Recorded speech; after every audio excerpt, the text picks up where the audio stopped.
તાત્વિક શાસ્ત્ર છે, અત્યંત ગૂઢ શાસ્ત્ર છે. એને સમજવા માટે આપણા જ્ઞાનાવર્ણ્ય કર્મનું જેટલો ક્ષેપક્ષમ વધારે થાય એટલું આપણને સમજ પડે.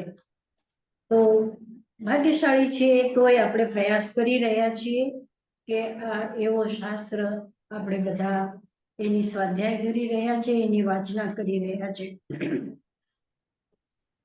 પ્રથમ શતકનો એક ઉદ્દેશક આપણે પૂરું કરી લીધું છે અને હવે આપણે બીજો શતક કરી રહ્યા છીએ, બીજો ઉદ્દેશક કરી રહ્યા છીએ. વાસ્તવમાં ઘણી વખત એમ થાય કે અહિંસા, સત્ય, અસ્તેય, બ્રહ્મચર્ય, અપરિગ્રહ આ બધા ધર્મોમાં સમાન મુક્તિ છે. પંચશીલના જીવ છે, અજીવ છે, બધા ધર્મો. પણ જે કર્મ સિદ્ધાંતની જે ગૂઢતા છે, જે ગહનતા છે, એ જૈન શાસ્ત્રમાં અત્યંત વિસ્તારપૂર્વક, જેને આપણે કહીએ એની ઊંચાઈ પણ એટલી જ, એની ગહેરાઈ પણ એટલી, એની ચૌડાઈ પણ એટલી બધી છે કે જિંદગીભર આપણે સમજતા જઈએ તો પણ આપણે પૂરું ન સમજી શકીએ એવું આ શાસ્ત્ર છે. એટલે જૈન ધર્મમાં જેને આપણે કોઈ સંક્ષેપ રૂપમાં આ ભગવતી સૂત્રએ એમ પ્રયત્ન કર્યું છે કે જેટલી જીવ સૃષ્ટિ છે, સંપૂર્ણ જીવ સૃષ્ટિ, એને 24 ભાગોમાં વિભક્ત કરી દીધી છે અને જેને 24 દંડક કહે છે. અને આ 24 દંડક એટલે પ્રત્યેક જીવ એ મોટામાં મોટો શરીર એનો હોય કે જીનામાં જીનું એનું શરીર હોય, જે વિઝિબલ અનવિઝિબલ જે પણ અત્યંત સૂક્ષ્મ શરીર છે, ત્યાં પણ કર્મ સિદ્ધાંત કામ કરે છે એવું આ શાસ્ત્ર બતાવે છે. પ્રત્યેક જીવનો આહાર શું છે, શ્વાસોશ્વાસ કેવો છે, એની ક્રિયાઓ કેવી છે, એની વેદના કેવી છે, એ કેવી રીતે કર્મ કરે છે, કેવી રીતે કર્મ ભોગવે છે, આ બધું સંપૂર્ણ. એટલે જે કંઈ ભોગવી રહ્યો છે એ પૂર્વકૃત કેવી રીતે છે અને જે અત્યારે કરી રહ્યો છે એ એના પછી એ કેવી રીતે ભોગવશે, એ સંપૂર્ણ એના તાર જોડેલા છે.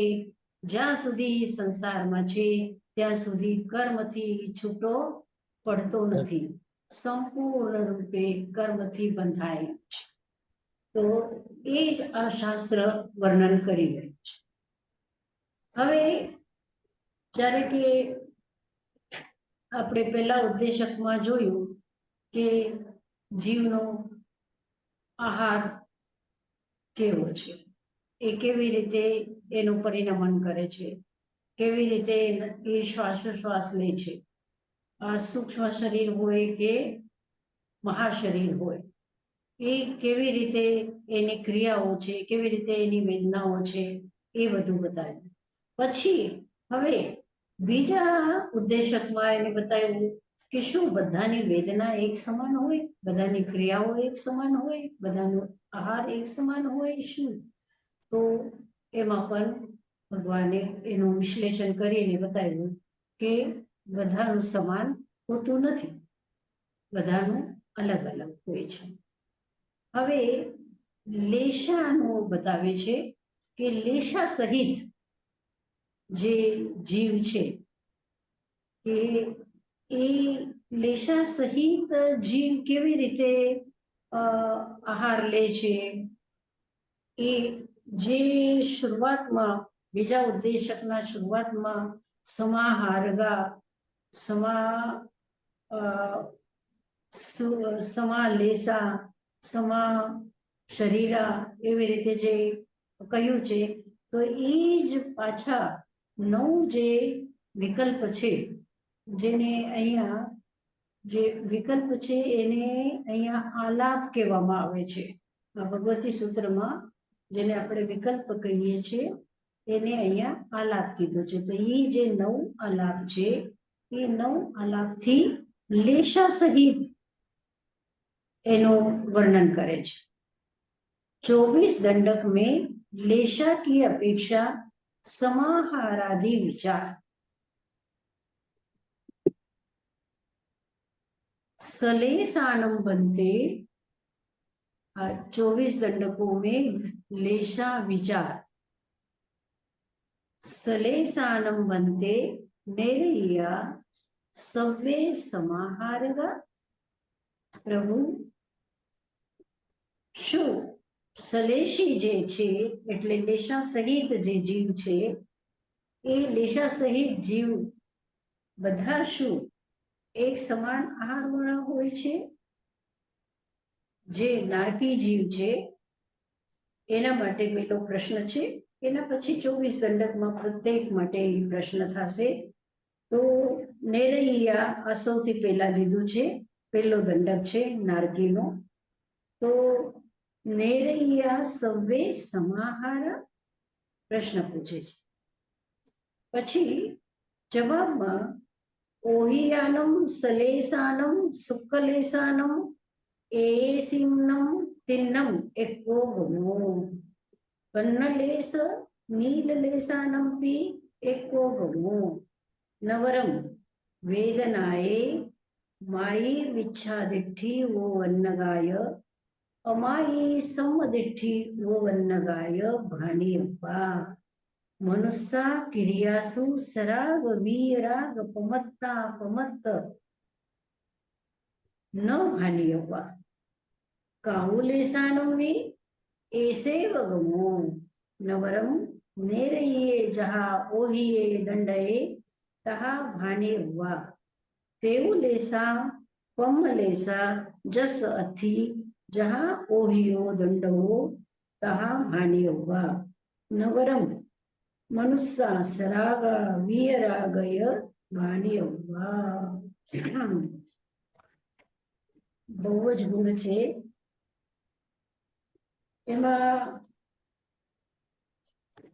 એમ કહે છે કે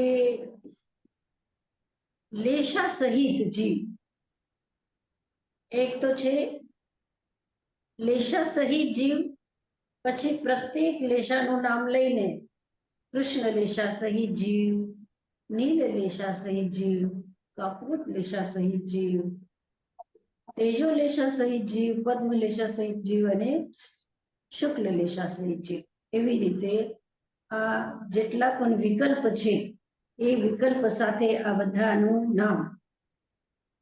તો એવી રીતે એક તો છે એના 3 ભેદ જે કહ્યા છે ઓહિયાનમ સલેસાનમ સુકલેસાનમ એટલે જે સામાન્ય છે સામાન્ય લેશા સહિત, પછી સલેસાનમ એટલે એક એક લેશાનું નામ લઈને અને પ્રત્યેક લેશા સહિતનું, અને પછી શુક્લ લેશાનું.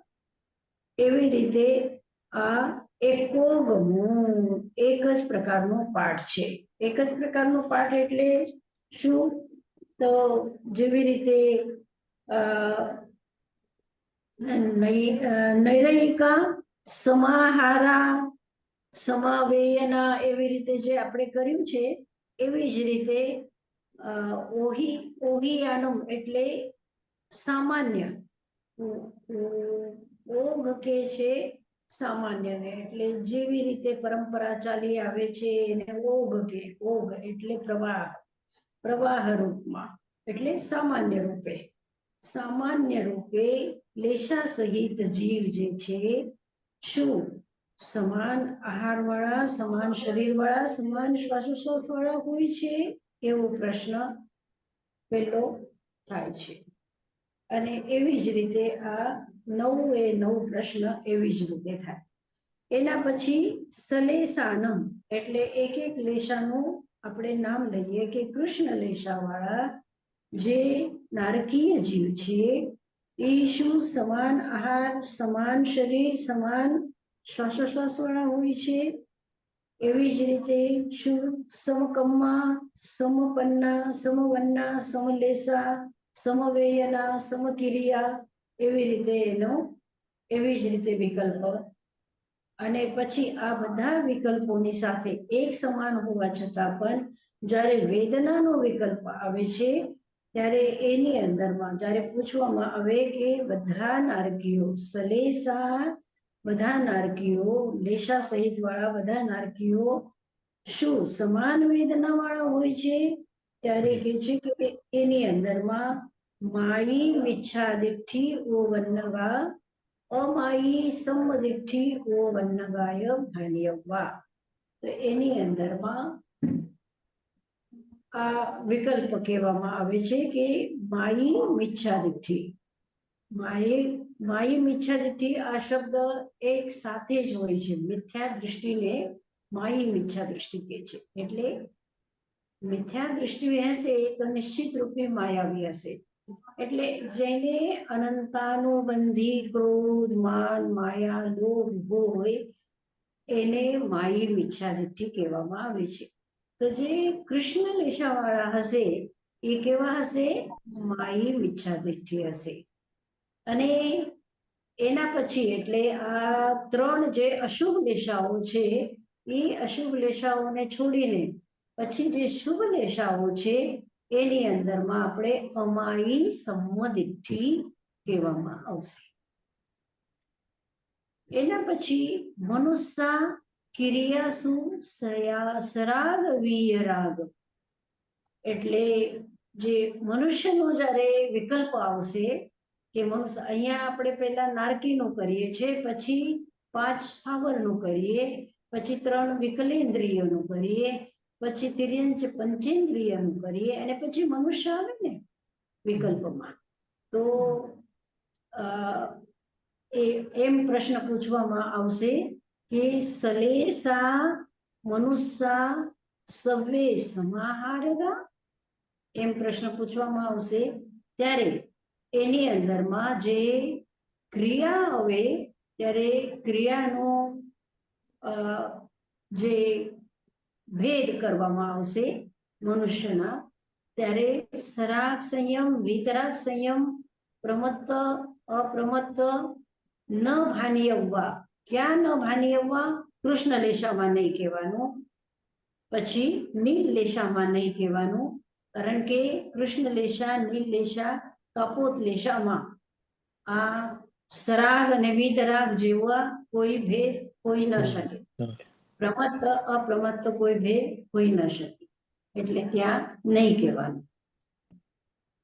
પછી કાઉ લેશાનવી એ સૈવ ગમ્યું. કાપોત લેશામાં પણ એવી જ રીતે આ સરાગ સંયમ, વિતરાગ સંયમ, પ્રમત્ત અપ્રમત્ત નહીં કહેવાનું. નવરમ નેરયે જહા ઓહિયે દંડયે ભાનિયવ્વા. અને જે નારકી છે તો નારકીની અંદરમાં તો આ બધા દંડક બરાબર બરાબર કહેવામાં આવે છે. તેવું લેસા પમ લેસા જસ અથી જહા ઓહિયો દંડવો તહા ભાનિયવ્વા. બહુ કઠિન લાગે છે, તમે લોકો બધા એકદમ સાંભળી રહ્યા છો? સાધનાજી મહારાજ, મથેણ વંદામી જરાક કઠિન છે, તમે વાંચીને પછી સિમ્પલ લેંગ્વેજમાં જરાક સમજાવો. એટલું સમજ્યા કે આ બધા લેશિયાનું ડિસ્ક્રિપ્શન આપે છે. પછી એમાં કે છે કે નરકમાં કૃષ્ણ લેશિયા હોય તો કે મિથ્યા દૃષ્ટિએ આત્મા હોય, જોકે સમ્યક દૃષ્ટિ આત્મા એ હોય છે, નરકમાં નથી હોતા. હા, હોય તો છે. હા, પણ વધારે પડતા ઓલા મિથ્યા દૃષ્ટિ હોય, એટલે એ લોકોને કૃષ્ણ લેશિયા ને નીલ લેશિયા ને કપોટ લેશિયા હોય, કપોટ લેશિયા ત્યાં. હા, નારકીમાં સમ્યક દૃષ્ટિ હોય છે, પણ જ્યારે આપણે આમ કહીએ ને કે કૃષ્ણ લેશા વાળા નારકી, એવું જ્યારે વિશેષણ લગાડીએ, નીલ લેશા વાળા નારકી, કપોત લેશા વાળા નારકી, એવી રીતે. એટલે અલગ અલગ લેશાનો અલગ અલગ નામ લઈને અને આની અંદરમાં વિકલ્પો છે. હા, તો જે કૃષ્ણ લેશા વાળા નારકી હશે તો ત્યાં તો આપણે સરાગ સંયમ, વિતરાગ સંયમ, પ્રમત્ત અપ્રમત્ત નહીં હોય ને હા, એમ. ઓકે, હા. તો એટલે ઘણા નવા હશે ને અહીંયા દીનાબેન છે તો એને કદાચ આ અઘરું લાગશે કે લેશિયા એટલે શું અને આમાં શું એક્સપ્લેન કરે છે એમ. અચ્છા, સૌથી પહેલા આપણે જાણી લઈએ કે લેશા 6 હોય છે. કૃષ્ણ લેશા, નીલ લેશા, કાપોત લેશા, તેજો લેશા, પદ્મ લેશા અને શુક્લ લેશા. એમાંથી પહેલી 3 લેશા અશુભ લેશા કહેવાય છે અને બીજી જે 3 લેશાઓ છે એ શુભ લેશા. એ એક તો દ્રવ્ય લેશા હોય અને એક ભાવ લેશા. દ્રવ્ય લેશાની અંદરમાં એવા જ શરીરના પણ રંગ હોય, એવો જ ગંધ હોય, એવો જ મતલબ બાહ્ય જે એપિરન્સ જે છે કૃષ્ણ લેશાવાળાનો, એટલે અત્યંત ક્રોધી વ્યક્તિ હશે, અત્યંત અભિમાની, અત્યંત માયાવી, અત્યંત કપટી જે લોકો હશે એનો એપિરિયન્સ પણ આપણને એવું લાગે, એટલે સુધિંગ ન લાગે. એના પાસે બેસવું કે એના સાથે વાત કરવી સુધિંગ ન લાગે. એટલે કહે છે કે કૃષ્ણ લેશા વાળું જે દ્રવ્ય લેશા છે એનો રૂપ, રંગ, એનો રસ, એનો સ્પર્શ બધું જ ખરાબ હોય છે. એવી જ રીતે આ કૃષ્ણ નીલ કાપોતનો ત્રણેયનો. અને બીજી જે 3 લેશાઓ છે એનો રૂપ, રંગ, એનો રસ, એનો સ્પર્શ એ થોડું સારું સારું સારું સારું થતા શુક્લ લેશામાં એકદમ સારું હોય છે.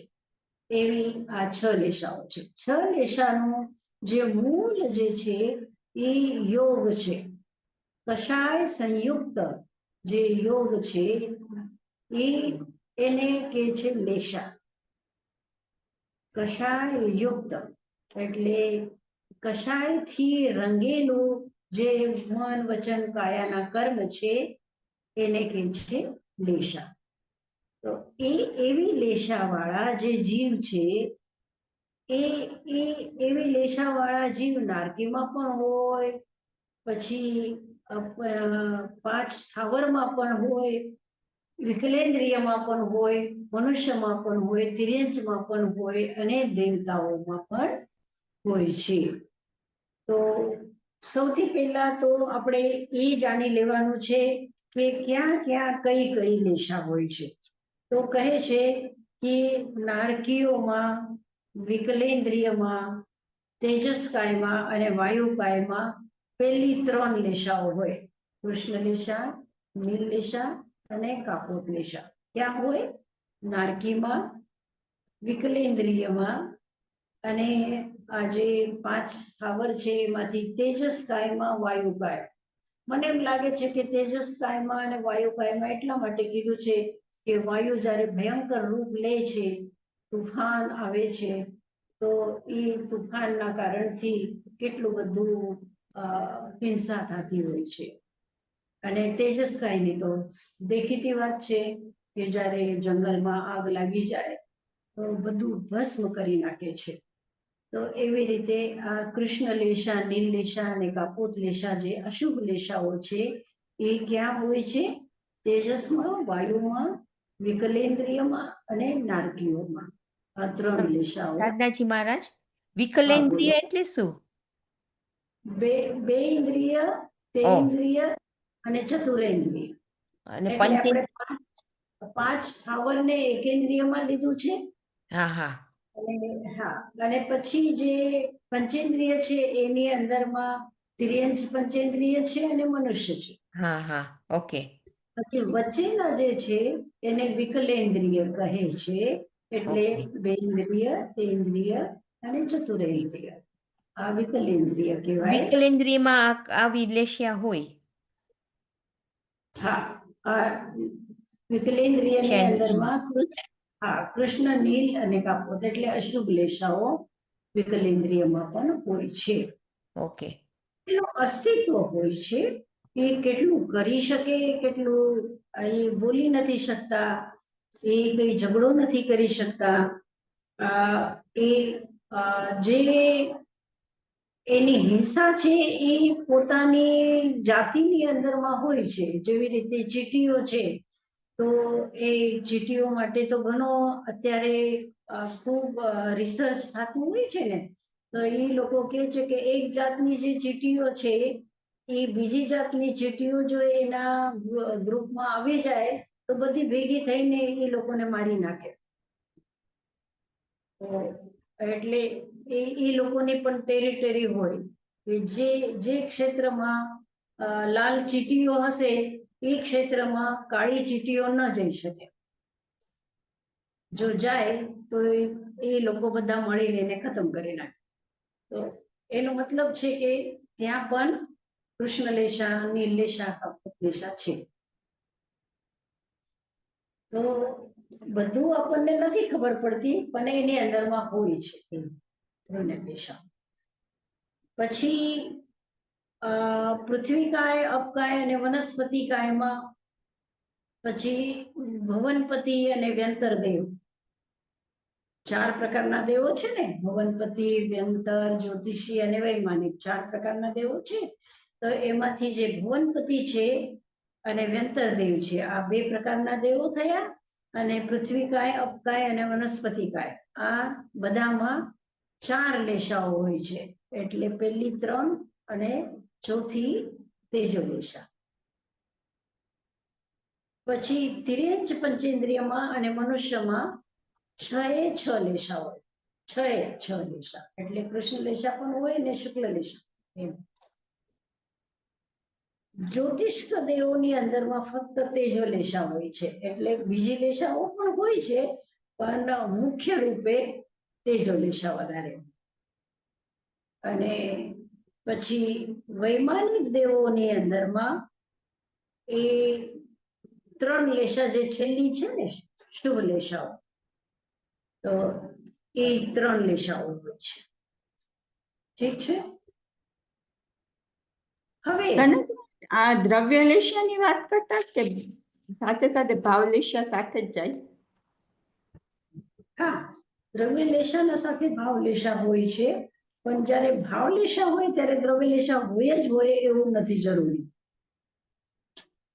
એવું જરૂરી નથી, કારણ કે અહીં સૂક્ષ્મ એકેન્દ્રિયની અંદરમાં એ દ્રવ્યલેશા દેખાય તો દેખાય કેવી રીતે?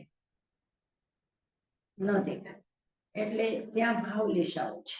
જેવી રીતે ત્યાં ભાવમન છે, દ્રવ્ય મન નથી. એવી જ રીતે ત્યાં ભાવલેશાઓ છે. મથેરવંદામી સદાજી મહારાજ, આપણે જે પરમાધામી દેવ હોય એની લેશિયા તો મુખ્યપણે કૃષ્ણ લેશિયા જ હોય ને? હા હા હા, મુખ્યપણે કૃષ્ણલેશા છે. પેલી 4 લેશા એની અંદરમાં હોય. મુખ્યપણે હા, મુખ્યપણે તમે જેમ કહો છો કૃષ્ણલેશાઓ છે. એ લોકો એટલે નારકીઓને પેલા 3 નરક સુધી આ ભવનપતિ દેવો હોય છે અને એ નારકીઓને તકલીફ આપતા હોય છે. તનજી આમાં આહાર કીધું ઈ કર્મના હિસાબે કીધું હશે, કારણ કે લેશિયા વધારે કર્મના સાથે જ જોડાણ છે. હા, લેશા વધારે કર્મ સાથે જોડાણ છે. અને આહાર પણ ત્યાં આહાર વગર તો કોઈ જીવ ટકી જ ન શકે ને, કોઈ શરીર ટકી જ ન શકે ને. પણ લેશિયા અને આહારનો સંબંધ કેવી રીતના? તો પછી ઈ એટલે આ લેશાવાળા જે હોય, સમજો કે કૃષ્ણલેશાવાળા છે, તો કૃષ્ણલેશાવાળાનો આહાર શું સમાન છે એમ પ્રશ્ન પૂછે છે. એ બધાય કૃષ્ણલેશા, સમજો કે મને પણ ઘણો ગુસ્સો આવતો હોય અને મારી પાસે બેઠા હોય બીજા કોઈ વ્યક્તિ, એને પણ બહુ ગુસ્સો આવતો હોય, તો બે ગુસ્સાવાળાનો આહાર શું એક જ જેવું છે? તો ભગવાન કહે છે કે ના, એવું નથી, વિષમ આહાર છે. એટલે એનો આહાર વધારે હોઈ શકે કે ઓછું હોઈ શકે. મારું આહાર વધારે અથવા ઓછું એવી રીતે થઈ શકે છે. શરીરનો એને આપ્યું છે કે શરીરના દૃષ્ટિથી જેનું શરીર વધારે હોય એને વધારે આહારની જરૂર હોય છે, અને જેનું શરીર ઓછું હોય છે એને શરીર અલ્પ આહારની જરૂર હોય છે, અલ્પ પરમાણુઓની જરૂર છે. એનો શ્વાસોશ્વાસ પણ જે વધારે મોટો શરીર હશે તો એનો શ્વાસોશ્વાસ પણ વધારે હશે, અને નાનો શરીર હશે તો એનો વધારે ઓછું શ્વાસોશ્વાસ હશે એમ. તો આવા બધા પ્રશ્નો પૂછીને અને પ્રત્યેક જીવ કેવી રીતે આ સંસારની અંદરમાં છે એની સ્થિતિ આપણને થોડી આછી સ્થિતિ ખબર પડી જાય છે. આ લેશાના જે વિકલ્પ છે એ મેં તમને લખવાનું કીધું હતું ને એક વખત, તમે લોકોએ લખ્યું છે? ટેબલ બનાવ્યું છે? વિનાબેન તમે બનાવ્યું છે? હા, તમે બનાવ્યું. દેખાડી, હા તમે દેખાડી શકશો? મેં આવી રીતના બનાવ્યું છે. I don't know. દેખાય છે? ના, તો કેવી રીતે આ બધા કેવી રીતે જોશે? ઈ દેખાશે નહીં કારણ કે મારા હેન્ડરાઇટિંગ બહુ નાના છે. પણ મેં જરાક એક દેખાડો, બાજુ just વિકલ્પ sit up. બધા કર્યા છે, એક બાજુ વિકલ્પ કર્યા છે ને એક બાજુ 24 દંડક કર્યા છે, એટલે નરક ને અસુર કુમાર ને સ્થાવર ને એવી રીતના. પછી જો સેમ ઇન્ટેક હોય, બધાનો સેમ ઇન્ટેક, તો નરકમાં કેવી રીતના છે, મહાશરીરી, અલ્પ શરીરી, અને વધારે પૂતગલ લે કે ઓછા પૂતગલ, એવી રીતના ટેબલ એવી રીતના કર્યો છે. એક બાજુ બધા દંડક છે ને એક બાજુ બધા વિકલ્પ છે. તમે એમ કરી શકશો કે કોઈ વખત તમે, અત્યારે તો હવે પર્યુષણ સુધી તો આપણે આ ક્લાસ સ્વાધ્યાય નહીં કરી શકીએ, એના પછી તમે તૈયાર કરો અને તમે એના ઉપર કમ્પ્યુટર ઉપર બતાવો તો બધા જોઈ શકે.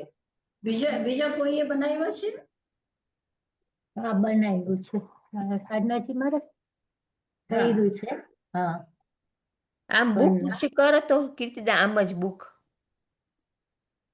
છે ને મેં તો રફમાં કર્યું હતું બહુ જલ્દી. ઓકે, ડોન્ટ પણ વરી. છે ને, પણ મેં કેવી રીતે કર્યું હતું કહું? 24 દંડક, પછી આહાર, કર્મ, વર્ણ, લેશ્યા, વેદન, ક્રિયા ને આયુ, એની કોલમ્સ કરી. પછી આહારમાં 2 બોડી, પછી એવી રીતે, ને પછી 24 દંડક મેં એવી રીતે કર્યું હતું. બીનાએ આમ કર્યું છે, પણ એવી સેમ છે આમ ઓલમોસ્ટ. હા, પછી કોને કર્યું છે બીજાએ? મયુરબેન? નથી નંદામી સાનાજી મહારાજ, હું ટ્રાય કરતી હતી કરવાનું, પણ પછી જરાક ટાઈમે ના મળ્યો. પણ આઈ થિંક એવી રીતના થઈ શકશે. પણ Bina, if you can just share the photo, Bina or કીર્તિદાબેન, તો ખ્યાલ જરાક વધારે આવી જશે. આમ ખ્યાલ આવી ગયો કે કેવી રીતના કરવાનું. કમ્પ્યુટરમાં કરીને પછી next time when we meet તો we'll just share it. Pratibhaben તમે કર્યું છે? સાધનાજી મહારાજ, મેં સ્ટાર્ટ કર્યું હતું પણ હજી એક લાઈન કરી છે. પણ આવી રીતના સ્ટાર્ટ કર્યું હતું કે 24 દંડક એક બાજુ અને ઓળખાણનું બધું જે થાય ક્રિયા એ એક બાજુ કરીને એવી રીતના સ્ટાર્ટ કર્યું છે. અને ચાંદનીબેન? વિચાર કર્યું કેવી રીતે કરવું, પણ સરખું થયું નથી. સોરી સાધનાજી મારે. ટાઈમ ભરતભાઈ તમે? હા, મતે તમે સાધના મારા ત્યાં શરૂ નથી થયું ને. તો હવે તમે ટ્રાય કરજો. હવે તમને થોડુંક ટાઈમ મળશે કદાચ, કારણ કે આપણે અત્યારે સ્વાધ્યાય બે શુક્રવાર સુધી આપણે નહીં કરી શકીએ, અને તો ત્યાં સુધી તમે આ ટેબલ તૈયાર કરી રાખજો. અને આ લેશાવાળું પણ થોડું અઘરું તો છે, પણ તમે ટ્રાય કરજો. વીણાબેન, તમે ટ્રાય કરી શકશો તો લેશાવાળું પણ તમે ટ્રાય કરજો. આખું ટેબલ એટલે તમે પછી આ કમ્પ્યુટર ઉપર બતાવી દેજો, કારણ કે એની અંદરમાં અમુક જ્યારે મનુષ્યનો છે ત્યારે કેવી રીતે કરવાનું છે, કારણ કે મનુષ્ય અને પૃથ્વીના જીવ એક સમાન તો નથી. લેશા ભલે કૃષ્ણ લેશા મનુષ્યમાં પણ હોય છે, પણ મનુષ્યમાં શુક્લ લેશા પણ હોય છે. તો એ વિતરાગી સરાગી એવી રીતે થઈ શકે છે. તો એના કેટલા વિકલ્પ થાય છે. પછી જે કાપોત લેશા વાળા છે એના કેટલા વિકલ્પ થાય છે. જે શુભ લેશા જેટલી પણ છે ત્રણેય, એના કેટલા વિકલ્પ થાય છે. એ બધું ટેબલ જ્યારે કરશું આપણે ત્યારે જ સમજમાં આવશે, ત્યાં સુધી નહીં સમજમાં આવે. અને આ કરવાનું જ છે અને શ્રદ્ધાપૂર્વક કરવાનું છે. તમે મેં પ્રશ્ન પૂછ્યું છે, હવે આપણે પ્રશ્ન ઉપર આવશું. તો શું આપણે ભણ્યા પછી, આ વાંચ્યા પછી, આ સ્વાધ્યાય કર્યા પછી આપણે શું ગેઇન કર્યું? આ પણ એક પ્રશ્ન છે કે વાંચવા માટે જ વાંચવાનું નથી, પણ આ વાંચ્યા પછી આપણને શું સમજમાં આવે છે, આપણા જીવનમાં શું ફરક પડે છે, શું આપણને એનો પ્રભાવ પડે છે આપણા મન ઉપર, આપણા ભાવો ઉપર, આપણા શ્રદ્ધા ઉપર, એ પણ આપણે જોવાનું છે. તો એ મેં પ્રશ્ન પૂછ્યું, બધાને પ્રશ્ન આપી દીધા હતા રસીલાબેન? હા, મેં મોકલેલા હતા બધાને. હા હા. તો આ લેશાવાળું થોડું કઠિન તો છે, મને એમ લાગે છે કે હજી આપણને આગળ કોઈ જ્યારે ક્લાસ શરૂ થશે ત્યારે એના ઉપર હજી વિવેચન કરવાની જરૂરત રહેશે. ત્યાં સુધી તમે આ ટેબલ બનાવશો તો જ તમને એનો કંઈ ફાયદો થશે અને એ સમજમાં આવશે. એટલે સાધનાજી મહારાજ બે જુદા, એક આ 24 દંડકનું ના બધી ક્રિયાનું કરે છે એ એક ટેબલ, પછી લેશિયાને જુદું કરવું પડે, નહીંતર બહુ કન્ફ્યુઝિંગ લાગે. લેશિયાનો લેશાનું બીજું ટેબલ, હા, લેશાનું બીજું કરવું પડશે. આ 6 લેશા જે છે એ 6 લેશા એટલે અમુક જગ્યા ઉપર છે. જેવી રીતે હવે નારકીમાં તો શુક્લ લેશા નથી હોતી, ભલે સમ્યક દૃષ્ટિ પણ ત્યાં જતો હોય તો પણ ત્યાં શુક્લ લેશા નથી. નારકીમાં શુક્લ લેશા બિલકુલ નથી. તો ત્યાંનું ટેબલ અલગ થશે ને. જે તેજો લેશા વાળા છે, જે જ્યોતિષી દેવ છે, તો એનું ટેબલ અલગ થશે. એવી રીતે થોડા ટેબલમાં ફરક પડશે. લેશાવાળું ટેબલ અલગ કરવું પડશે નિશ્ચિત. હવે આપણે પ્રશ્ન કરી લઈએ.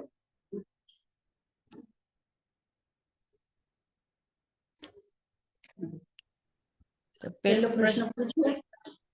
હા,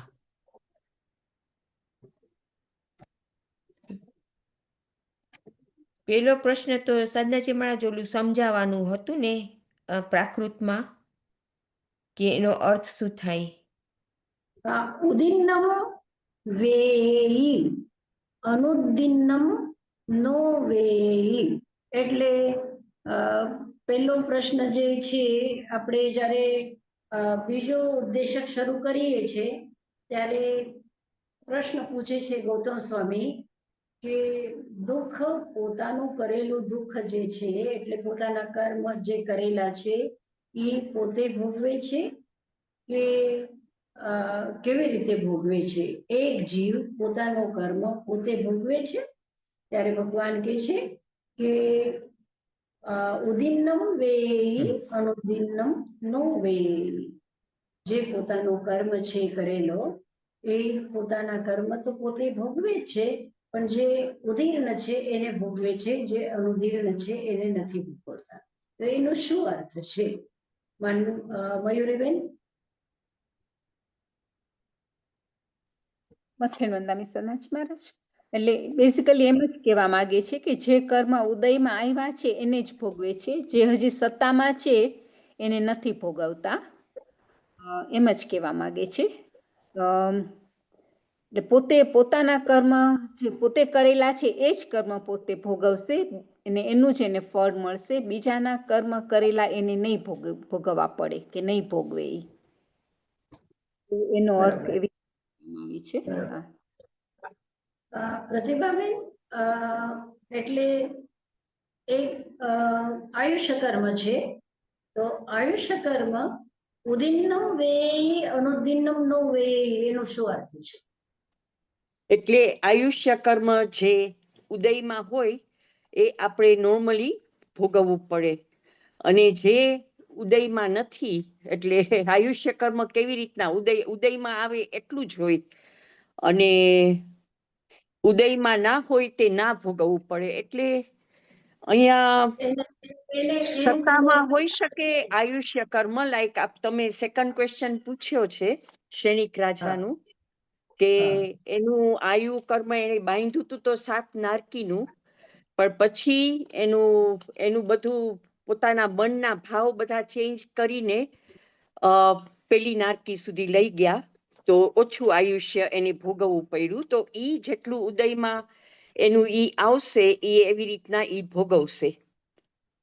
અને જે પેલા જે એને બાંધેલું હતું ઈ એને નહીં ભોગવવું પડે. એવો મિનિંગ થઈ શકે. ભરતભાઈ તમે શું કહો છો? મજામાં તમે સાધનજી મહારાજ. એ ન્યાય આપણે જોઈએ કે ત્યાં આયુષ્ય કર્મની વાત આપણે કહીએ તો સૈનિક રાજા ઈ પ્રશ્ન ઉપર આપણે કાલ વિવેચન કરીએ તો સૈનિક રાજાએ જ્યારે હિંસા કરી હતી હરણની ને એના બચ્ચાની, ત્યારે એને છઠ્ઠી નરકનું આયુષ્ય બાંધી લીધું હતું. પણ ઈ દરમિયાન એના ભાવો સુધરતા જાય છે. તો આપણે એમ કહીએ કે જે છઠ્ઠી નરકનું આયુ હતું એમાંથી એનું અંતે પહેલી નરકનું આયુ થયું. તો ત્યાં આગળ પણ એમ કહેવાય છે કે જેમ આપણે આયુષ્ય કર્મ બાંધીએ તો એ એકવાર બાંધીએ, એ માની લો કે હું આયુષ્ય કર્મ નરકનું બાંધું તો એ નરકનું જ રહેવાનું છે, એની અંદર કાંઈ ફેરફાર નહીં થાય. પણ મેં જે છઠ્ઠી નરકનું બાંધ્યું હતું એમાંથી મેં પહેલી નરકનું કરી શક્યું, એની અંદર ફેરફાર થઈ શકે. કારણ કે જેમ હમણાં જ અમે એક સ્વાધ્યાયમાં કર્યું હતું કે આપણે સાંભળ્યું હતું કે જેમ આપણે આયુષ્ય કર્મ 2/3 જિંદગી પતી જાય અને 1/3 બાકી હોય ત્યારે આપણે આયુષ્ય કર્મ બાંધીએ. તો ઈ આપણે ચૂકી જાય તો પછી બીજા 2/3 જાય અને 1/3 બાકી હોય ત્યારે પાછું બાંધીએ. એવી જ રીતે આપણા આયુષ્ય કર્મનો જે આપણે કઈ રીતે કેવું મને અપકર્ષણ આપણે કહીએ તો એનું સુધરે. તો એવી જ રીતે આપણને એમ કહેવાય છે કે આપણે 8 આપણને ઓપોર્ચ્યુનિટીઝ મળે. તમે સુપર ખાઈ ગયા નહીં આની આવી રીતે નથી. મારો પ્રશ્ન એ છે કે ઉદિન્નમ વેયી અનુદિન્નમ નો વેયી. એ જો બીજો પ્રશ્ન છે એ બીજા પ્રશ્નમાં આપણે વાત કરશું. પહેલો પ્રશ્ન જે છે મારો કે ઉદીર્ણ જે છે આયુ એ ઉદીર્ણ આયુને ભોગવે અને અનુદીર્ણને ન ભોગવે, એનું શું અર્થ છે? કીર્તિબેન તમે કહો. ઓકે, તો હું કહું કે ચાલશે હવે? કીર્તિબેન. અચ્છા, બોલો ભરતભાઈ બોલો. હાજી, એટલે એ જે આપણે જે ઉદયમાં જે કર્મ આવ્યું છે એને એટલે પોતાના કરેલા કર્મ જે ઉદયમાં આવે છે એને ઈ ભોગવે છે. પરંતુ જે સત્તામાં છે એને એ ભોગવતો નથી. મેં એમ સમજ્યું છે. બરાબર છે. કીર્તિબેન તમે જરા સ્પષ્ટ કરો એને. મેં એમ લખ્યું કે જે ઉદીર્ણ કર્મ આવે દુઃખ કે સુખના ઈ પોતે જ ભોગવે છે. એટલે જે અનુદીર્ણ ઈ અહીંયા છે ને બીજો વર્ડ અનુદીનમ. તો અનુદીન કર્મ છે એ લાઈક કર્મ ઈ સફર કરે. એટલે પણ ઈ ભોગતા નથી, પણ ના સોરી, ઉદયને કર્મ ઈ ભોગે છે ને અનુદીન કર્મ ઈ પોતે જ ભોગવે છે. પણ એટલે કોઈનું કર્મ ભોગવી ના શકે, એટલે પોતે જ પોતાનું કર્મ ભોગવી શકે એવી રીતે. વીણાબેન એમ જ છે કે ઉદીર્ણ જે થાય એનું જ આપણે ભોગવી શકીએ, આયુષ્ય કે દુઃખ. અને અનુદીર્ણ હોય જે સત્તામાં હોય એ ભોગવી ના શકીએ, પણ જયારે એ ઉદયમાં આવશે ત્યારે જ ભોગવી શકશું એમ. તો એને આપણે જો સ્પષ્ટ સમજવું હોય તો એવી રીતે સમજી શકીએ. તમે કઈ કહેશો ચાંદનીબેન? એટલું જ કેવું હતું કે જે ઉદયમાં આવે એ એક્સપિરિયન્સ કરીએ, પણ જે ન ઉદયમાં આવે કોઈક વખત આપણે એક્સપિરિયન્સ પણ ના કરીએ, એમને પણ ખરી એવું હોય કે બધા કર્મ આપણે એક્સપિરિયન્સ નથી કરતા. એક જ થોડુંક આટલુંક જ આપણે થોડું જોશું ને તો આપણને ખ્યાલમાં આવશે. તમે આ ભાવમાં વર્તમાન ભાવમાં છો, વર્તમાનમાં ભાવમાં છો. અને સમજો કે તમારું 2/3 થઈ ગયું અને તમારું આયુષ્ય બંધાઈ ગયું આગળ. આપણને ખબર નથી પડતી પણ સમજો કે બંધાઈ ગયું. સમજો કે તમે દેવનો આયુષ્ય બાંધી લીધું છે. હવે એ દેવનું આયુષ્ય બાંધી લીધું છે તો બાંધી તો લીધું છે એટલે તમારા સત્તામાં તો છે, પણ અત્યારે તમે દેવ આયુ નથી ભોગવતા, ના તમે મનુષ્ય આયુ જ ભોગવો છો. હા એ વાત છે. એટલે તમે બાંધી લીધું છે, પણ જે ઉદયમાં આવે છે આ જે 100 વર્ષનું આયુ છે સમજો, તો અત્યારે જો હું 80 વર્ષની છું તો 80 વર્ષનો આજનો જે દિવસનો આયુ કર્મ છે એને હું ભોગવું છું. કાલનું આયુષ્ય આજે હું નથી ભોગવતી. કાલે પરમ દિવસે જે આયુ કદાચ હશે અથવા ન હોય, આપણે કઈ જ ખબર નથી, પણ જે સત્તામાં હશે કદાચ આગળના ક્ષણનો આયુષ્ય સત્તામાં છે તો એને હું અત્યારે નથી ભોગવતી એમ. બરાબર ભરતભાઈ? પ્રતિભાબેન? સાધનાજી મહારાજ, મથેણ વંદામી, આપણે એમ કહી શકીએ કે આપણે હર પળ શ્વાસ લઈએ છે એવી રીતના આપણે આયુષ્ય કર્મ ભોગવીએ છીએ. એક ક્ષણનો આયુ આપણે ભોગવીએ છીએ અને એક ક્ષણનો આયુ ખતમ થતો જાય છે, એટલે એની નિર્જરા થતી જાય છે. ભોગવીને આપણે નિર્જરા કરી નાખીએ છીએ એટલે એ ખતમ થઈ ગયું. એટલે આજનો આયુ આપણે ભોગવી લીધું, તો ભોગવી લીધા પછી એ ખતમ થઈ ગયો. હવે એ પાછું કામમાં નથી આવવાનું, એટલે એ આયુ હવે આપણને પછી આપણો એક ક્ષણ પણ આપણો વધવાનો નથી, ખતમ થઈ ગયું. જે ભોગવી લીધું એ ખતમ થઈ ગયું. પણ જે સત્તામાં છે કાલના આયુને આજે આપણે નથી ભોગવી શકતા, કારણ કે કાલનો આયુ આજે ઉદયમાં નથી. આજનો આયુ જે છે આજે ઉદયમાં છે, એને આપણે ભોગવીએ છીએ. બરોબર? ઉદીર્ણ કેમ વાપરે છે ને ઉદય નથી વાપરતા? આપણે ઉદીરના શબ્દને ઉદય અને ઉદીરના બે એક સાથે લઈ લીધું છે. ઓકે, ને એક વચન ને બહુવચન કેમ બે ક્વેશ્ચન? આયુની તો ઉદીર્ણા નથી થતી, આયુની ઉદીર્ણા નથી થતી, બાકી બીજા કર્મની તો ઉદીર્ણા થાય ને. તો એ સમજો કે મેં વેદનીય કર્મને ઉદીર્ણા કરી, અત્યારે મારા ઉદયમાં નથી પણ મેં ઉદીર્ણા કરી તો એ ઉદયમાં આવ્યું એને. વેદનીયની ઉદીર્ણા થઈ શકે છે, બીજા કર્મોની ઉદીર્ણા થઈ શકે છે, આયુ કર્મની ઉદીર્ણા ન થાય. આયુ કર્મની ઉદીર્ણા ને આ બે ક્વેશ્ચન કેમ પૂછ્યા, એક વચનમાં ને બે બહુવચનમાં? હા, એનો ડિફરન્સ શું? એનો ડિફરન્સ એવું છે કે એક વચનમાં સમજો કે તમે મને પૂછો કે સમ્યક દ્વિની કેટલી સ્થિતિ છે, સમ્યક દૃષ્ટિની કેટલી સ્થિતિ છે, તો હું કહું કે એક જીવની 66 સાગરોપમ સુધીની છે અને બધા જીવોની કેટલી છે તો લગાતાર અનંતકાળની છે. અનંતકાળ સુધી, અનંતકાળ અનાદિકાળથી સમ્યક દૃષ્ટિ થતા આવ્યા છે અને અનાદિકાળ સુધી, અનંતકાળ સુધી સમ્યક દૃષ્ટિ થતા જ રહેશે. એટલે બહુવચનના દૃષ્ટિથી શું થશે એનો અર્થ, અને એક વચનના દૃષ્ટિથી અર્થ ભેદ થઈ ગયો કે નહીં, તો એ દૃષ્ટિથી પૂછેલું છે. ઠીક છે, હવે બીજા પ્રશ્ન ઉપર આવો.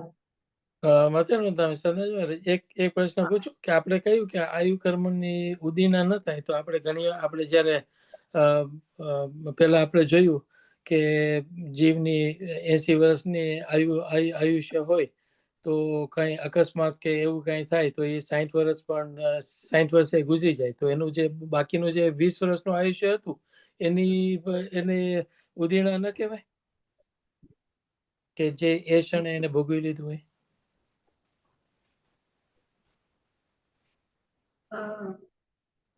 હા, થઈ શકે છે, આપણે ખેંચીને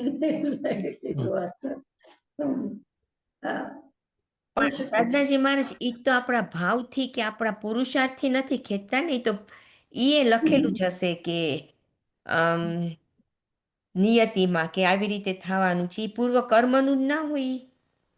હા, એ કે છે કે જેવી રીતે રસ્સી છે, તો આવી લાંબી રસ્સી તમે રાખો ને અહીંયાથી તમે એક છેડેથી તમે ચલાવો તો ધીરે ધીરે ધીરે ધીરે ધીરે જલ્દી જલ્દી અહીંયા સુધી આવશે. અને તમે એક સાથે ઓલું કરી બંડલ કરી લો અને એક સાથે એને આગ લગાડી દો તો ફટાકથી બળીને ખતમ થઈ જાય. તો એવી રીતે કે છે કે આયુષ્ય ઠીક છે. ઉદીરના કેવી રીતે થશે? હવે જે આજ આપણે ભોગવીએ છીએ, સમજો કે 6 મહિનાની આયુષ્ય છે, તો એમાં આજનો દિવસ આપણે ભોગવીએ છીએ, આપણે ખાઈએ છીએ, પીએ છીએ, રહીએ છીએ, બોલીએ છીએ, ચાલીએ છીએ, ઉઠીએ છીએ, શ્વાસ લઈએ છીએ, તો એવું બધું તો ત્યાં નથી થતું. ઉદીરના કેવી રીતે થાય ખબર નહીં. ઠીક છે. સાધનાજી મહારાજ, એમાં કર્મનું બાઇન્ડિંગ લૂઝલી કે ટાઇટલી બાઉન્ડ એવું કઈ હોય? કર્મ ઘણા શું લૂઝ કર્મ શું ઘણા લૂઝલી બાઉન્ડ એટલે અને ઘણા ટાઇટલી બાઉન્ડ હોય, તો એમ હા, કે આવી રીતે થાય તો લૂઝ બાઇન્ડિંગ હોય કર્મ. આયુષ્યકર માટે એમ કહેવાય છે કે હા. લૂઝ બાંધેલું હોય તો એ પાછા ભેગા થઈ જાય છે, અને ટાઈટ બાંધ્યા હોય તો પછી ભેગા થવાની જરૂર એટલે ઓલું સ્પેસ નથી હોતી ભેગા થવાની. હા, બરાબર છે, બરાબર છે. એ પણ આપણે હવે એટલું બધું આપણું અંદરથી આમ સમજ નથી પડતી, છતાં આપણે માનવાનું છે. હા, હવે બીજો પ્રશ્ન આપણો કે જેવી રીતે કહેવામાં આવે છે કે શ્રેણિકે 6 નરકના બંધન તોડ્યા, તો મારો પ્રશ્ન એવો છે કે એક વર્તમાન આયુમાં એક જ વખત આપણે આયુ બાંધીએ છીએ, તો પછી એક જ વખતમાં શું એક વખતમાં 7 નરકીના બંધન બંધ્યા નહીં? શું 6ઠા નરકીનો, 7મા નરકીનો, 5મા નરકીના બંધન બાંધ્યા અને પછી એક નારકીનો રહી ગયો અને પછી 6 નારકીના છૂટા થઈ ગયા? શું છે આમાં? શું છે માનવીબેન, મયુરીબેન? મખ્યવંદામી સાધનાજી મહારાજ, મેં એવી રીતના વિચાર્યું કે કર્મ તો 6ઠી નારકીનું બાંધી જ લીધું હતું, પણ એના જે પુરુષાર્થી ને મહાવીર ભગવાનના સંયોગથી ને એની જે આરાધના કરી કે એનું જે સમ્યક્ત્વ થયું, એનાથી આયુષ્ય કર્મ ઓછું ના થયું, પણ 6ઠી નારકીમાંથી પેલી નારકીનું થઈ ગયું. એટલે એનું આપણે કહીએ ને એનું જે આપણે અસાતા અને સાતાવેદન્ય નથી કહેતા, એવી રીતના ઓલું 6ઠી નારકી વધારે અસાતા હોત ને આ પેલી નારકી થોડીક એમાંથી અસાતામાંથી સાતાવેદન્ય થયું. એટલે આયુષ્ય તો નારકીનું જ રહ્યું, પણ અસાતામાંથી સાતાવેદન્ય ઉપર આવી ગયું. એટલે છઠ્ઠીમાં જે અસાતા હોત એની બદલે પેલી નારકીની જે સાતા હશે કે થોડુંક ઓછું અસાતા થયું, એવી રીતના હું સમજી, એવી રીતના મને સમજ પડી. હા, થોડુંક માનવા જેવું તો છે તમારી વાત, પણ મારો પ્રશ્ન એવું છે કે જે ઉદ્વર્તન અને અપવર્તન થાય છે ને, તો એ ઉદ્વર્તન અને અપવર્તનમાં કે છે કે આયુ કર્મનું ઉદ્વર્તન અપવર્તન નથી થતું, હે ને? આયુષ્ય કર્મનું નથી થતું. હા, તો પછી કેવી રીતના થઈ શકે છે? વિનાબેન, તમે કંઈક કહી શકો? જેમ પ્રસન્નચંદ્રમાં ઋષિ હતા અને મહાવીર ભગવાન કહેતા હતા કે અત્યારના બાંધશે તો 7મી નરકનું બાંધશે, અને અત્યારના બાંધશે તો ઓછું થઈ જશે, કાં પછી દેવલોકનું બાંધશે ને પછી આમ બાંધશે. તો જ્યારે નક્કી થાય છે, જ્યારે ક્રિયા થાય છે, ત્યારે નરકના દલિકો બધા ગેધર થઈ જાય છે, પણ ફિક્સ નથી થતા.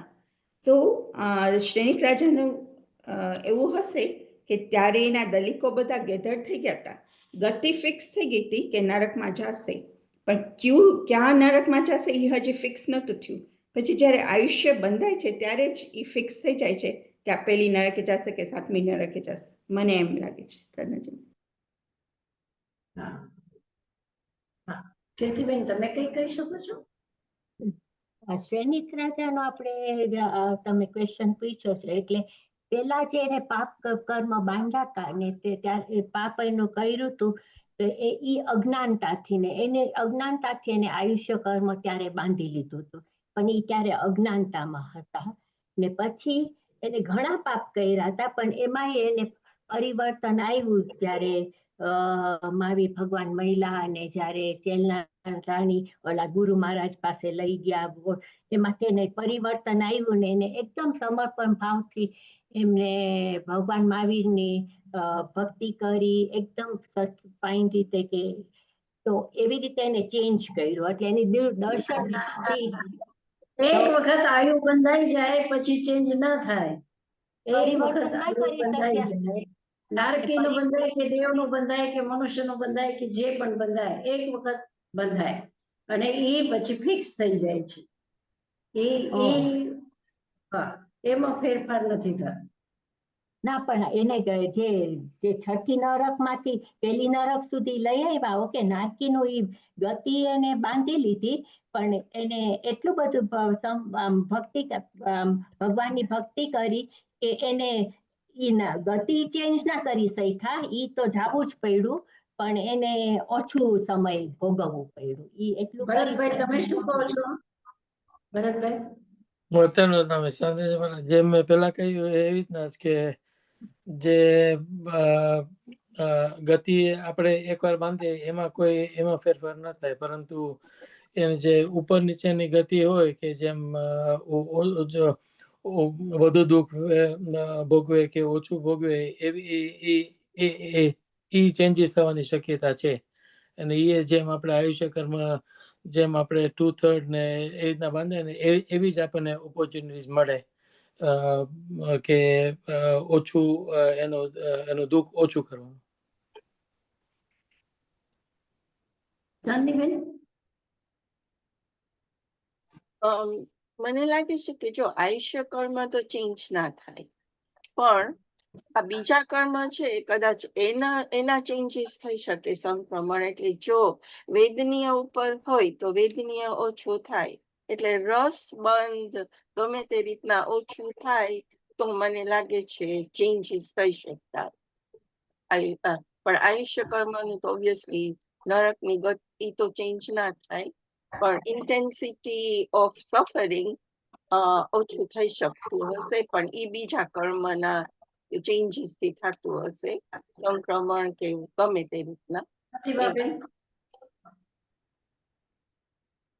સાધનાજી મહારાજ, મને કઈ સમજ નથી પડતી, પણ મને પણ એમ જ થયું કે કદાચ સંક્રમણ થી થઈ શકે, કેમ કે તમે ઓલું તો કીધું કે ઉદ્વર્તના ને ના થાય, આમાં આયુ કર્મમાં ના હોય, તો કદાચ સંક્રમણ પણ આયુ કર્મમાં ના હોય, પણ બીજા કર્મને મૂળ પ્રકૃતિઓનું સંક્રમણ નથી થતું.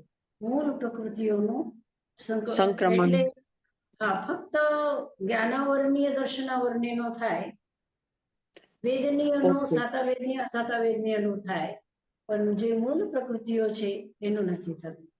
તો મને એમ લાગે મયુરીબેન નો સાચો જવાબ લાગે છે, આમ જરાક સેન્સિબલ લાગે છે. હા હા, મને પણ લાગે છે કે મયુરીબેને જે કીધું છે એ થોડુંક સેન્સિબલ છે. અને બીજી વસ્તુ જે હું કહું છું એ આ છે કે એને દલિતો ભેગા કર્યા હતા. નારકી 6 નરક સુધીના એને આયુના દલિત ભેગા કર્યા, પણ બંધન નથી થયું. બંધન નથી થયું, બાંધ્યું નથી. એટલે શું? સેન્સિબલ આજે મયુરીબેન કે છે ત્યાં થાય છે કે એને ભેગા તો કર્યા, પણ હજી પાકું જેને કહીએ છે કે મોહર લગાડી દેવાની, તો એ મોહર નહોતી લાગી, બંધન નહોતા થયા. દલિકો ભેગા કર્યા 6 સુધીના, એટલે છઠ્ઠી નરક સુધીના એને દલિકો ભેગા કરી લીધા હતા, પણ હજી બંધન નહોતું થયું. અને જે બંધન પડ્યું ત્યારે પડ્યું કે જ્યારે એને વંદન કરી અને એ જે 6 નારકીના દલિકો છે એને ઘટાડી નાખ્યા, એને મટાડી નાખ્યા, એટલે એની નિર્જરા કરી લીધી અને પછી પેલી નરકનું બંધન થઈ એમ. તો આટલો બધો ટાઈમ હોય બિટવીન દલિકો આવે અને બંધ પડે, એમાં સમય મળે એટલો બધો? એવું માનવું પડશે આ શ્રેનિક રાજાને ત્યાં તો આ ઘટના જે છે જેવી રીતે એ પ્રસન્નચંદ્ર રાજર્ષિ માટે પણ કે છે ને, ભગવાન કે છે કે આ 7મીમાં જશે, પછી 6ઠીમાં, પછી 5મીમાં, પછી એવી રીતે કરતા કરતા એને તો કેવલ જ્ઞાન થઈ ગયું. પણ એનું તો 48 મિનિટ્સ ની અંદર જ બધું થયું હતું ને? અંતર્મુહૂર્તની અંદર કદાચ એ અંતર્મુહૂર્તની અંદરમાં જ થયું હશે ને, એવું થોડી ને છે કે એને પહેલા જ કંઈક બાંધી લીધા હશે. એ જ 48 મિનિટની અંદરમાં જ એવું બધું થયું હશે શ્રેનિકનું પણ. કૃષ્ણ મહારાજનું એવું જ આવે છે ને કે એ 7મી નરકમાં જવાના હતા અને પછી 4થી નરકમાં ગયા, કારણ કે એને બધા સાધુ મહારાજને વંદન કર્યું. કારણ કે એ દલિકો બધા ભેગા થઈ ગયા હતા, એના વાસુદેવ હતા, એટલે 7મી નરકમાં જ જાય. પણ પછી એનું બંધન પછી થયું, એટલે બંધન નહોતું થયું, બંધન પછી. ઠીક, હવે ત્રીજો પ્રશ્ન. સાધનાજી માં દીનાબેન નો કઈ ક્વેશ્ચન છે? Dinaben, what haven't you understood? Dinaben, sorry I didn't understand. ઓલું ઇંગ્લિશમાં મચ્યોરિંગ લખ્યું છે ને, મને નથી સમજ પડતી what you are talking about. Sorry, મથેર મંદામી સાધનાજી મહારાજ, મયુરી બેને જે જવાબ દીધો ને એનો, sorry, this is auto correct to translate in English.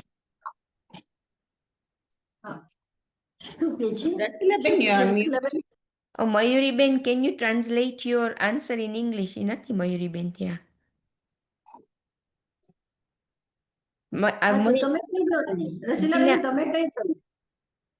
Okay Dinaben, I think Mayuriben છે ને, I can't remember. The Mayuriben said કે તમે જ્યારે કર્મ, શ્રેણિક રાજાએ 6 નરકના કર્મ બાંધ્યા હશે ને, they mustn't have been tightly bound all the. મયુરીબેન, can you say what you said in English? Oh, okay. Sorry.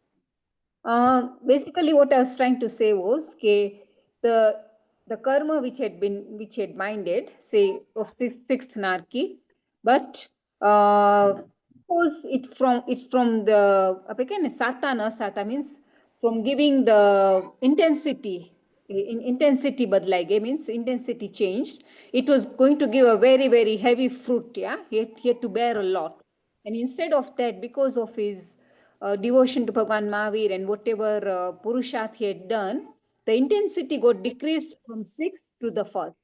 Means the amount of suffering he might have had to go through in the 6th reduced from that 6th to the 1st. That is what could have happened, because the narki karma has already been binded. So that there's already no changes in that. But this is the only way it could have changed from 6th to the 1st. That was what I was trying to talk about. And that is what. છઠ્ઠી નરકનું બંધ થઈ ગયું તો તમે કેવી રીતના પેલી નરકમાં જઈ શકો? કારણ કે સ્થિતિ બંધ થઈ જાય છે, આયુષ્ય બંધ થઈ જાય છે, તો આયુષ્ય નરકનું બી જુદું છે. છઠ્ઠી નરકનું જુદું છે ને પેલી નરકનું જુદું છે, તો એ તો ના થાય, ઇન્ટેન્સિટી ચેન્જ ના થાય. મયુરીબેન કે છે કે એનું રસ હોય ને, રસ ઓછું થઈ ગયું, જે આયુષ્યનું રસ ઓછું થઈ શકે. ના, એમની નરકમાં, છઠ્ઠી નરકમાં વધારે ઓલું દુઃખ મળે ને પેલી નરકમાં, એવી રીતના એનું ભોગવવાનું, એનું સમ્યક દર્શન થયું પછી એ બધું ભોગવવાનું ઓછું થયું એટલા માટે. પણ તમે એમ નથી કહેતા, તમે એમ કહો છો કે જ્યારે આયુષ્ય બંધાણું હશે છઠ્ઠી નરકનું, ત્યારે ટાઇટલી બાઉન્ડ બધા ભેગા થયા હશે કે હવે છઠ્ઠા નરકનું બંધાવવાનું છે પણ બંધાણું નહીં હોય. એમ થાય છે આઈ થિંક. એટલે પછી રસ ચેન્જ ના વીણાબેન, હા વીણાબેન, એમ છે કે જે મયુરીબેન કે છે એ એવી જ રીતે છે કે દલિકો ભેગા થઈ ગયા છે, બંધ નથી પડ્યું. તો એ જો સાતા અને અસાતામાં એવી રીતે થઈ શકે છે ને કે ભાઈ તમને બહુ અસાતા છે અને તમે બીજાને સાતા જ્યારે આપો છો તો તમારી અસાતા દૂર થઈ જાય છે. તો એ રીતે કે ભાઈ તમે દલિકો તો ભેગા કરી લીધા છે, પણ પછી જ્યારે તમારા ભાવ અત્યંત ઉત્કૃષ્ટ થઈ ગયા તો તમે એ દલિકોને ખતમ કરી નાખ્યા અને પછી એ જ સમયે તમારો બંધ પડી ગયો.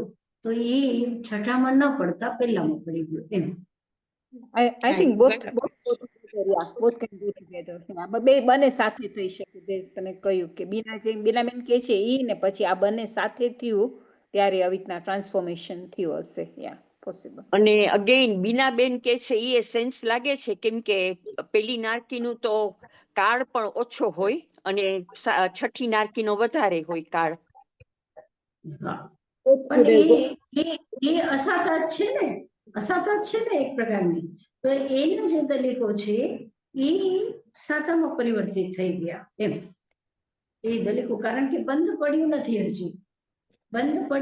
હજી. છઠ્ઠા સુધીના એને દલિકો ભેગા કર્યા એટલે એને કર્મ ભેગા કર્યા પણ બંધ નથી પડ્યું.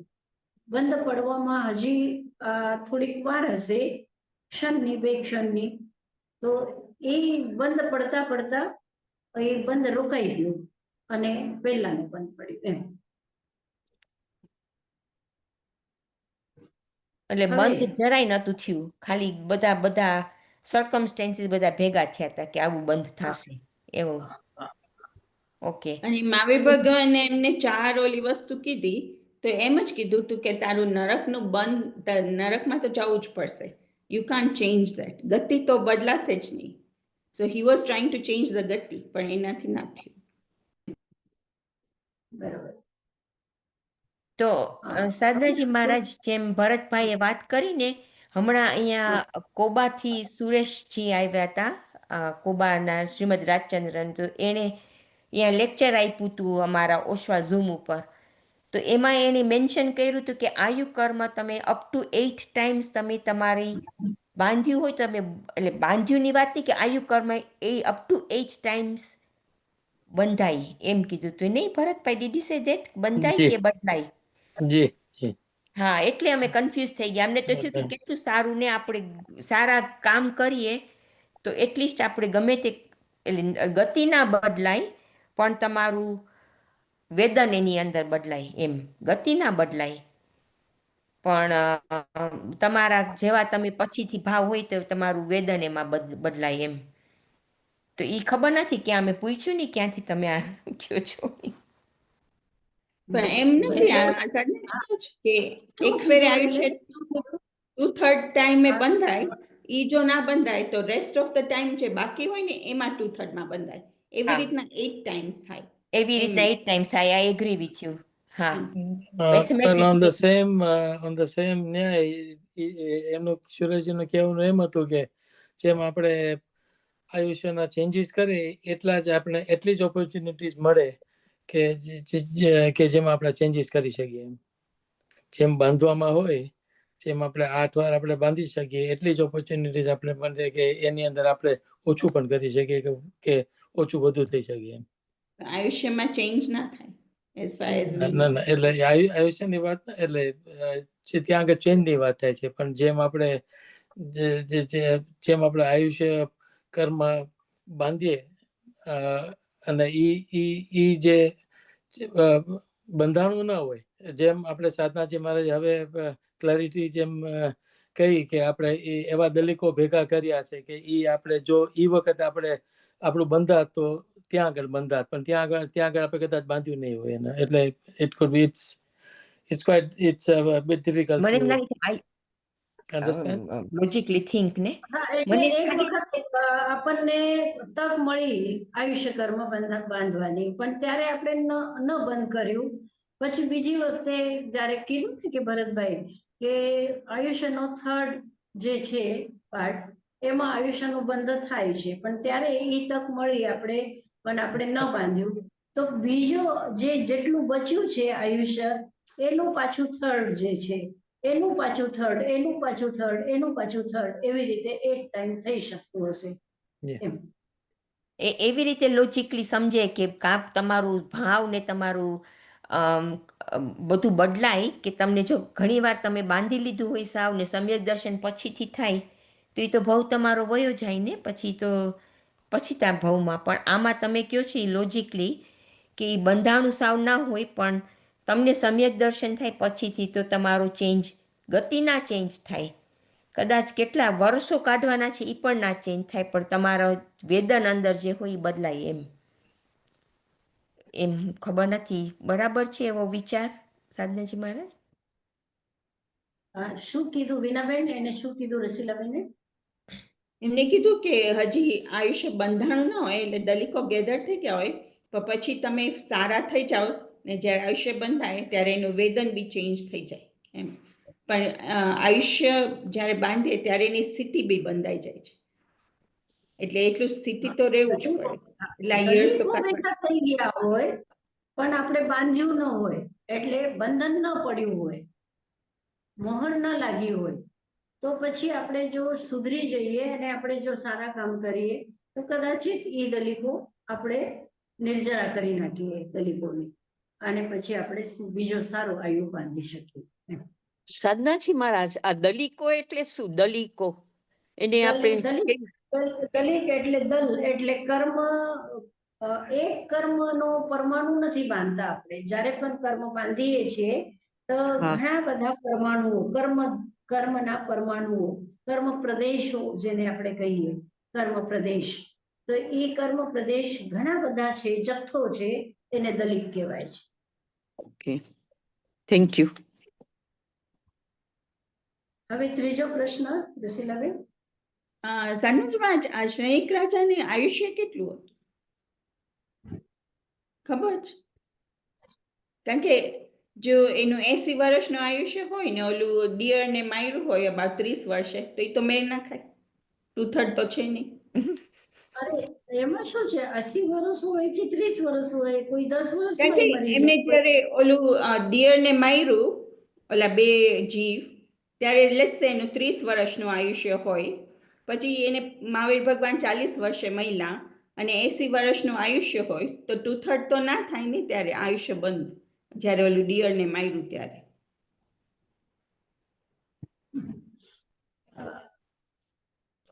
આઈ think we have to go by what is written in the scriptures, કે એનું 6 નારકીનું બંધ થવાનું હતું ને 1 નારકીનું થયું.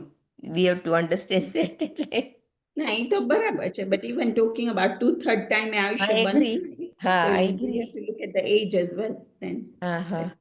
અને Yeah. અનફોર્ચ્યુનેટલી ક્યાંય સરખું એક્સપ્લેનેશન નથી આપ્યું. મેં એટલું બધું ગોત્યું હતું સાધનાજી મહારાજ આના ઉપર, પણ ક્યાંય સરખું નથી, ક્યાંય એક્સપ્લેનેશન.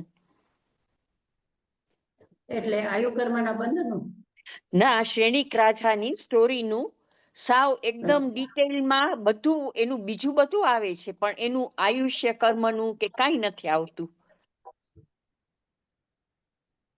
હા, ત્રીજો ક્વેશ્ચન સાધનાજી મહારાજ, કે તમે આપણે આ પેલા શતકનો પેલો લેસન હતો ને, ઉદ્દેશ ને, એને ઉદ્દેશ કહેવાય, પેલો ઉદ્દેશ લેસન, એમાં એક જણને એમ કે શું જવાનું મળ્યું, કહેવાનું નથી કે શું લખ્યું છે એ લેસનમાં, ખાલી તમે એમાંથી શું શીખ્યા, એમ ઈ હતો તમારો પ્રશ્ન. તમને શું ગમ્યું, તમને શું સારું લાગ્યું એમાંથી, તમને એ વાંચ્યા પછી તમારા જીવનમાં ગ્રહણ કરવા જેવું તમને શું લાગ્યું, તમારા જ્ઞાનમાં શું વધારો થયો, અથવા તમારા સમજમાં, અથવા તમને શું એમાંથી ગમ્યું, એમ. ભરતભાઈ. અત્યારે સાધનાજી મહારાજ, પેલા લેસન માંથી જે સ્પષ્ટતા છે, જે આપણે કર્મના સિદ્ધાંતની, કારણ કે એમાં બધી જે આપણે ચલાયમાન ને ચલનથી નવ ભાગ આપણે કયા છે. એમાં ઘણું ખરું એક તો પેલા છે કે ઘણું ખરું જાણવા મળ્યું, અને પેલા જેટલી જાણ હતી એનાથી વધારે સ્પષ્ટતા થઈ. તો એનો કર્મના સિદ્ધાંતોની સ્પષ્ટતા પેલા કરતા વધારે થઈ. એને હા, કીર્તિબેન તમે? મેં એમ જ વિચાર કર્યો તો કર્મની સ્પષ્ટતા ને જે પેલું છે ચલ માને ચલ, એ જ મને એમ જ કે આપણે જો શરૂ કરશું તો પછી આપણે આગળ ને આગળ વધતા જશું. આપણે કર્મ શીખાય એવી રીતે આગળ ને આગળ આપણી એબિલિટી આપણે છે એ એબિલિટી કરવા માટે. પેલા એટલું સ્પષ્ટ નતું. હા, રસીલાબેન તમે? આઈ થિંક સાધનાજી મહારાજ આ જે બધા ટેકનિકલ ટર્મ્સ છે, મને કાંઈ નથી ખબર. આ અપોવર્તન, ઉદ્વર્તન, સંક્રમણ, પણ હવે એટલું સ્પષ્ટ થઈ ગયું છે. અને પુરુષાર્થથી કેમ પુરુષાર્થ ઇઝ ઇમ્પોર્ટન્ટ એ હવે ખબર પડી કે આપણે પુરુષાર્થથી કેટલું બધું કરી શકીએ. અને બીજું, તમે આપણા 24 દંડકમાં ડિવાઈડ કર્યા, તો ગૌતમ સ્વામી આવા ડિટેલ ક્વેશ્ચનમાં તમને જરાક હવે આમ ઇમેજિનેશનથી તમે વિચાર કરી શકો કે નારકીમાં કેવું છે. પહેલાં તો ખાલી નરક એટલે દુઃખ જ, પણ હવે નારકીમાં કેવી રીતે જીવો રહી શકે છે. એનાથી આપણે ચેન્જ ના કરી શકીએ, પણ આપણને જરાક વધારે આમ સમજ પડે એમ કે આમ આપણે પોતે જરાક ડિટેલમાં વિચાર કરીએ એમ. એટલું જ. રાધેજી મહારાજ. હા, પ્રતિભાબેન તમે? જેમ બધાએ કહ્યું કે કર્મનું જરાક વધારે સમજ પડી, અને ક્યાં આપણે પુરુષાર્થ પણ કરી શકીએ એની પણ સમજ જરાક પડી. પણ એટ ધ સેમ ટાઈમ મને સાધનાજી મહારાજ વધારે જે આપણે કરુણા ભાવ હોય ને બીજા જીવ ઉપર, એ મને લાગ્યું કે આ બધું જાણીને વધારે કરુણા આપણને પ્રગટ થાય. આપણે પછી વિચાર કરીએ કે આપણે તો જીવીએ છીએ, પણ આ પણ બધું જ બીજા જીવો પણ આ બધું સમાન રીતે જ કરે છે, ઓલમોસ્ટ આપણી જેમ જ કરે છે. તો આપણે કેમ ઓળખાને જેટલું આપણાથી હેલ્પ કરાય એટલી વધારે ના કરી શકીએ એમ. બરાબર. ચાંદનીબેન? હા, સાધનાજી મહારાજ આમ કર્મનું ને તો એટલું બધું જાણવા મળ્યું, પણ મેઇન થીમ કે ચલ માને ચલીએ તો ગમે તે વસ્તુ સ્ટાર્ટ કરીએ તો એમ થાય કે થઈ જશે હવે. એટલે મેઇન થિંગ ઇઝ કે સ્ટાર્ટ કરી દો તો આગળ વધશું.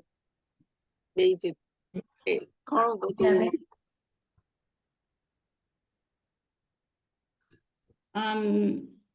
આ બધું આમ દેખાય છે કે દુઃખ બધે કેટલું છે. અને જો આયુષ્ય હોય અને આપણે આટલું એમ થાય કે આપણે જીવ્યા જ કરીએ, પણ બીજામાંય જીવવાનું તો છે જ, લાઈફ સ્પેન તો છે જ. પછી આપણે શ્વાસ ઉપર કેટલું આમ કે હું બ્રીથ કરું, આ બધુંનું આસક્તિ કેટલી બધી છે આ બધા ઉપર. આહાર ઉપર એટલી આસક્તિ, આ બધું પૂતગલ ઉપર કેટલું આપણું છે. અને આખું નવતત્વ બધી એપ્લાય થાય છે, એ બધું દેખાડ્યું. તો પછી સુખ ક્યાં છે? તો પહેલા જ કહી દીધું કે સુખ તમને મોક્ષમાં જ મળશે, કારણ કે આ કર્મ શેષ થશે તો જ સુખ થશે. એટલે આ બધું દુઃખ દેખાડ્યું ને આ બાજુ પહેલા સાઈડમાં સુખ જ દેખાડી દીધું કે જવું હોય તો મોક્ષમાં જાઓ તો સુખ અહીંયા મળશે. આમાં બધે દુઃખ જ છે. સાધનાજી મયુરીબેન?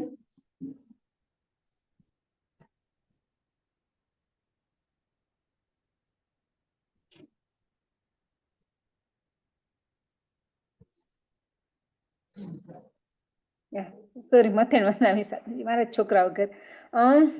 મને આઈ થિંક આ વધારેમાં વધારે આ દંડક ઈ કોઈ દિવસ ખ્યાલ જ નહોતો. અને જેમ બીનાબેને કહ્યું કે જ્યાં જ્યાં સંસારમાં દુઃખ જ છે, સુખનું તો ક્યાંય નામ જ નથી. એટલે ઈ આખું જે આ ભગવતી સૂત્રનું જે બેઝ છે ને, કે સંસારમાંથી તમે કોઈ દિવસ કાંઈ પામી નથી શકવાના, એટલે સ્ટાર્ટ જ એમણે આ દંડકથી કર્યું કે ક્યાં ક્યાં ક્યાં ક્યાં દુઃખ છે.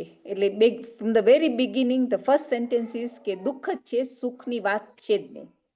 એટલે the whole journey should be towards that કે દુઃખને કેવી રીતના એલિમિનેટ કરું, દુઃખને કેવી રીતના ઓછું કરું.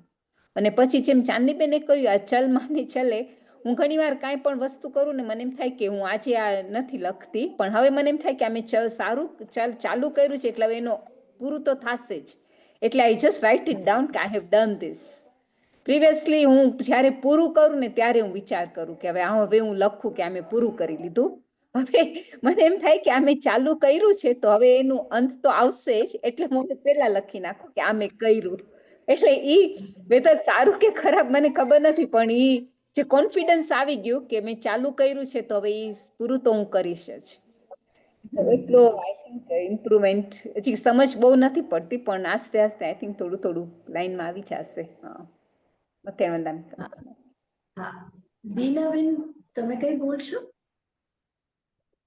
મથેણ વંદામી સો મેં જ્યારે શરૂ કર્યું ત્યારે હજી મને આટલું જ અઘરું લાગે છે, પણ જ્યારે તમે પ્રશ્ન મોકલાયો ને મેં પછી રસીલાબેન સાથે વાત કરી, so I went back to the original thing કે શરૂ કર્યું છે તો ભલે નથી સમજ પડતી પણ આઈ વોન્ટ ટુ કન્ટિન્યુ. અને એવરી ટાઈમ મને સમજ ના પડે ને તો હું એમ જ વિચાર કરું કે હું I transport myself to the place at that time જ્યારે ગૌતમ સ્વામી મહાવીર સ્વામીને પ્રશ્ન પૂછે છે ને હું એમ કરું કે હું ત્યાં પ્રેઝન્ટ છું. So just to experience the vibrations. So I'm so sorry, but yeah. ખૂબ સરસ, Thank you. ખૂબ સરસ. અને હું પોતે કહું છું કે મને પણ આટલી સમજ નથી પડતી સમજ. આપણે આ એટલું ભગવાનનું આ જે વાણી છે એટલી ડીપ છે, એટલી ગહન છે, એટલી જેને આપણે કહી શકીએ કે ભાઈ અનંત જ્ઞાનીનો જે એક વચન પણ આપણને સમજમાં આવી જાય ને તો આપણે તરી જઈએ. તો હવે એને સમજવા માટે આપણે બધા જ ટ્રાય કરીએ છીએ. થઈ શકે છે કે કોઈ એક બિંદુ આગળ હશે, કોઈ એક બિંદુ પાછળ હશે, પણ આપણે બધા એક જેવા જ છીએ. તમારા જેવા જ છીએ, આપણે બધા એક જ સમાન છીએ અને આપણે બધા જ ટ્રાય કરીએ છીએ. બરોબર? Thank you. Mate Madami. મધ્યને વંદામી સાધનાજી મહારાજ. જય જિનેન્દ્ર કરું છું. બધાને રક્ષાબંધનના આશીર્વાદ આ ભૂમિના પાઠવું છું. અને હવે પર્યુષણ પછી આપણે પાછા મળશું એવા ભાવ સાથે મંગલ પાઠ.